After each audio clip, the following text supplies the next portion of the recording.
Alright, for somewhere around $100, I think, this is unbeatable.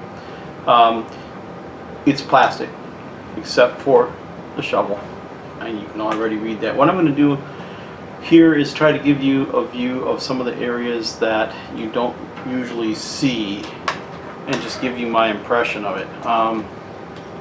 Hopefully you can see the joint here. I want to show you right down here where this is. Let me fire it up here, and I'll show you what that looks like. I really love the beginning sequence of the sound effects. I wish that it would give you this diesel engine sound as the drone, instead of the more. It just sounds like more like white noise that they use for a drone. But boy, the startup and the immediately following the starter sound, the diesel engine idling, gosh, that sounds awesome. I just wish I could elongate that sound and get rid of the drone sound.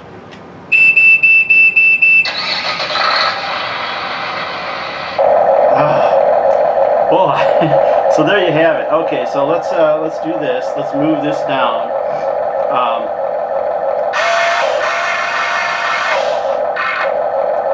Alright, so turn that off.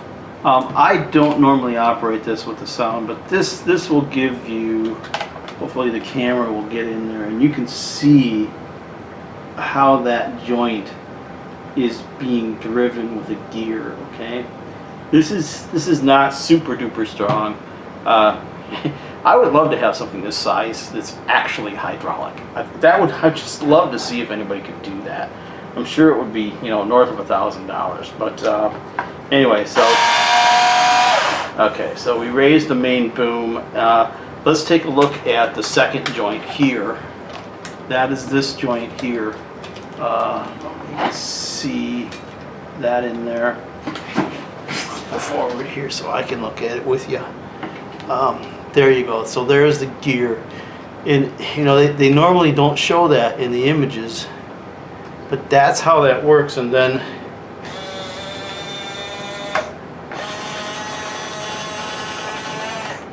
I haven't taken this apart yet enough to know if that's a brushed motor or a brushless motor. Certainly I think it's a brushed motor. I don't think there's anything special about that. And then the actual scoop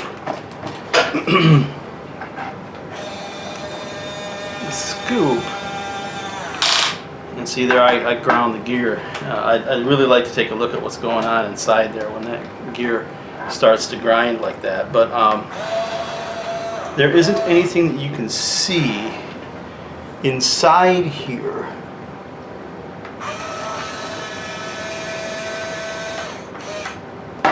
It would show you, what's going on. This is completely encapsulated. It's encased in there. Oops, go the wrong way, and that's what you get. So now it's very realistic, but just take a look at the hydraulic thing here. Will wobble around. Some of the other ones do that too when they're fully extended. If I do this, you can take a look at the wobble on here.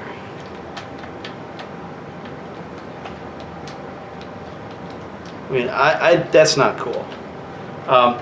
Does it look cool? Hell yeah. Alright, let's see here, what else? I will tell you this, that to extend the second joint, you push the joystick out, like this. But to extend or move the boom up, you pull the joystick back. I wish that you could extend both joints, like raise the boom and extend the second joint by pushing the joysticks out. But that's not how that works. You pull this joystick with my right hand. My watch is on my right hand because I'm left-handed. And you pull toward you the left hand to contract or retract the second joint. And it's really counterintuitive, just to say. And hopefully you're getting an idea of what it sounds like without all the sound effect, because I really don't like the drone sound effect, which is, oh man. But the startup, oh, let's listen to this again.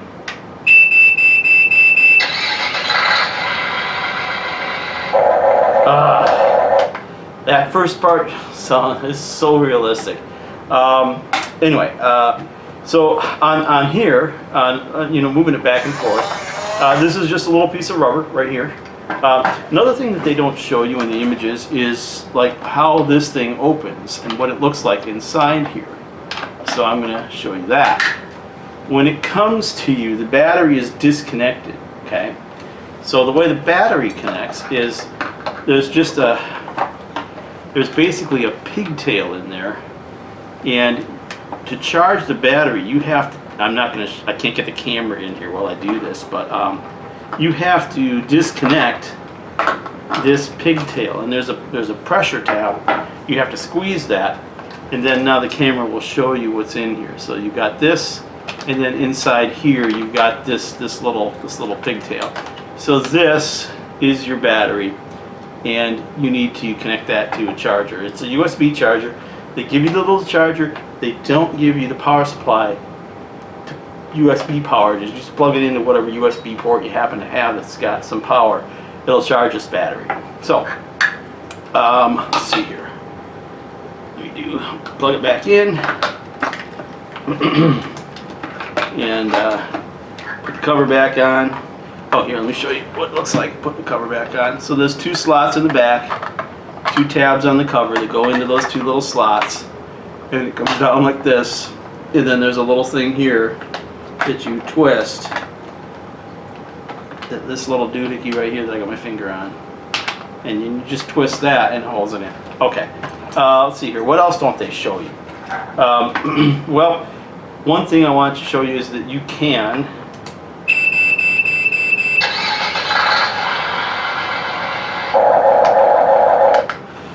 turn the lights on and off.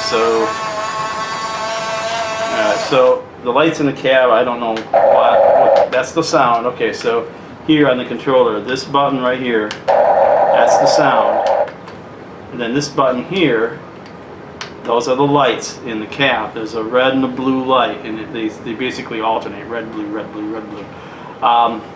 Not realistic. I'd like to have them have boom lights, because on the real ones, when they run them at night, they have a light right about here. Sometimes it's on one side, sometimes it's on both sides. I'd love to have a white LED, something that's like, you know, maybe like a 3700K LED that's in there, so it's not like, doesn't look like, you know, artificial. Like, it looks incandescent, but it's an LED kind of thing. That'd be pretty cool. Having lights on the back, so there's no lights on the back. Now this is heavy. I think they have weights in here to keep, you know, it's probably just chunks of steel or something, low-grade metal of some sort. This is cool. I think it's well worth $100. This stuff here is plastic. The railings and whatnot, it will break. I'd really like to have lights in the back. That would be awesome. I don't lights in the cab.